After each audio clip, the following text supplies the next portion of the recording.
Ustadz Solmed mau ceramah ya? Hehe, ternyata enggak fams. Ustadz Kondang ini nggak mau kalah ikutan request makanan Nusantara nih. Emang mau dimasakin apa sih, Tat? Assalamualaikum warahmatullahi wabarakatuh. Nah, saya ada request nih. Requestnya simple tapi bisa jadi malah bikin bingung.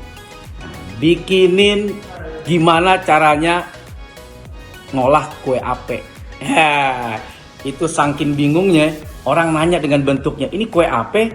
Ya kue ape? Ya kue ape coba? Ya kue ape? Ya ape? Ini yang bikin bingung istri saya waktu ngebikin. Wah, akhirnya jadi kue ape. Ini kue ape-apean namanya nih mah. Nah, jadi request saya adalah gimana caranya bikin kue ape, kue yang fenomenal. Dengan bentuk, nama maupun beritanya.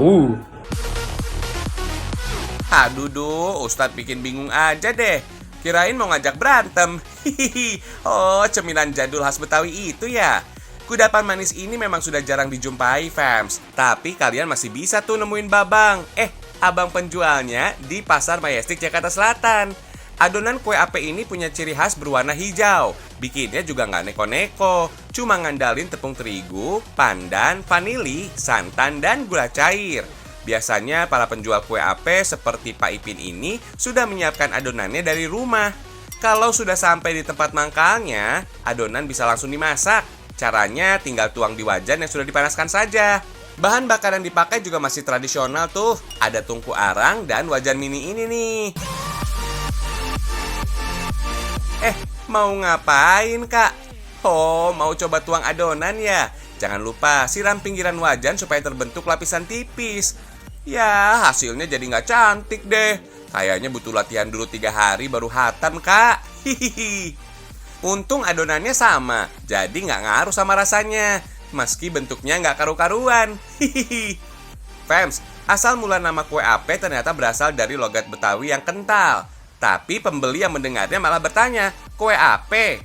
Terus malah dijawab sama penjual, iye ini kue ape. Nah, sejak itulah kue ini disebut sebagai kue ape. Dari segi rasa, nggak terlalu manis dan agak gurih. Cocok banget dijadikan camilan pengganjal perut. Dijamin bikin ketagihan sih fams, karena ada sensasi kriuk di bagian pinggir dan lembut di tengahnya. Biasanya pedagang kaki lima ini menjual 2 jenis varian rasa, yaitu pandan dan vanila. Harga satuannya 2 ribuan aja fams. Kalau beli langsung 10 juga dapat diskon tuh. Hihihi. Kalian juga harus tahu, kue ape ini juga biasa disandingkan dengan kue cubit. Adonannya berbeda fams. Kue cubit bahannya ada tepung terigu, gula pasir, margarin, baking powder, ragi, dan telur. Tuang ke cetakan khusus dan tunggu hingga matang. Untuk kalian yang mau mencoba sensasi melted di mulut, bisa coba pesan yang setengah matang fams. Versi ini nikmat banget dimakan dalam keadaan hangat. Dijamin deh, lidah akan termanjakan. Sekalian mengenang masa kecil nih fams. Anak-anak angkatan tahun 90-an pasti kenal dengan kue laba-laba. Kudapan ini versi lain dari adonan kue cubit. Bentuknya dibuat berjaring-jaring, yang pada akhirnya terlihat seperti laba-laba. Rasanya sih sama aja, hanya sensasi makannya aja yang berbeda. Kalau ke Pasar Majestic, jangan lupa ya fams, beli kue ape atau kue cubit ini. Penjualnya standby kok setiap hari, dari jam 8 pagi sampai jam 5 sore. Cus, buruan dicoba! Jajanan lain yang bisa kalian jumpai ada kue leker. Itu loh, crepes-nya orang Indonesia yang kriuk-kriuk di mulut. Basic adonan jajanan ini sama seperti kue cubit, tapi yang ngebedain cuma tambahan tepung beras di dalamnya fams. Wajan yang datar dan berputar membuat adonan merata di permukaannya. Jangan lupa tambahkan topping fams. Pilihannya ada coklat meses dan keju. Biar di mulut makin nyes, kasih kental manis. Tunggu selama 2 menitan. Angkat deh. Bagi yang suka makanan crispy, ini recommended banget fams. Oh iya, kue leker termasuk camilan legendaris orang Indonesia.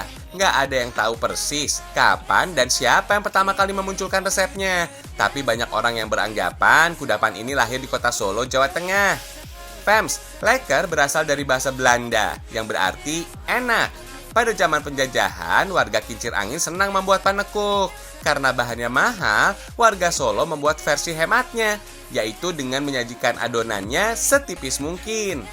Walaupun begitu bukan berarti nggak enak, kriuknya malah lebih berasa loh fams. Rasanya juga jadi nggak manis, bakalan cocok di lidah siapa aja nih. Next, ada lagi nih kue asal Betawi. Yap, pancong fams. Jajanan satu ini punya rasa yang khas banget. Dibuat dari adonan kelapa, tepung beras, santan, dan telur. Nggak susah juga bikinnya fams. Tinggal tuang ke cetakan aluminium yang sudah ada. Lalu tunggu selama kurang lebih 10 menit. Paling enak dimakan dalam keadaan hangat. Karena kelembutannya lebih terasa. Karena nggak menggunakan pengawet sama sekali, ketahanannya cuma sampai besok aja. Jadi harus langsung disantap fams.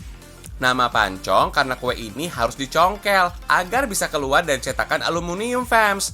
Pancong terkenal di Jakarta, sedangkan di Jawa Barat disebut bandros, tapi ada juga yang menyebutnya gandos. Tanggung nih fams, ada satu kue lagi yang wajib dicoba. Apem namanya, terbuat dari adonan yang sama dengan kue ape tadi. Apem ini adalah dorayaki versi Indonesia. Bentuknya yang bulat dan teksturnya yang empuk bisa bikin kita kenyang loh. Apalagi kalau makannya banyak. Hihihi. Udah deh, jangan diliatin aja fams. Cobain sendiri ya sensasi jajanan camilan-camilan manis tradisional di Pasar Majestic.